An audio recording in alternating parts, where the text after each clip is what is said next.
জানো কি, রমজানের রোজা কিন্তু একদিনেই ফরজ হয়নি। এর পেছনে আছে একটি অসাধারণ ইতিহাস।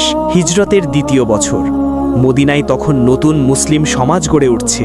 এর আগে মুসলমানরা আশুরার দিন রোজা রাখতেন, কিন্তু রমজানের রোজা তখনও ফরজ হয়নি। তারপর নাজিল হলো সূরা আল বাকারার ১৮৫ নম্বর আয়াত, শাহরু রমাদান আল্লাযী উনজিলা ফীহিল কুরআন। রমজান মাস, যে মাসে নাজিল হয়েছে কোরআন।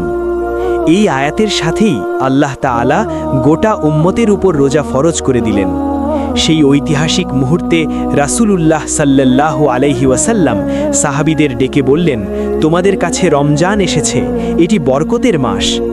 এই মাসেই লাইলাতুল কদর, যে রাত হাজার মাসের চেয়েও উত্তম।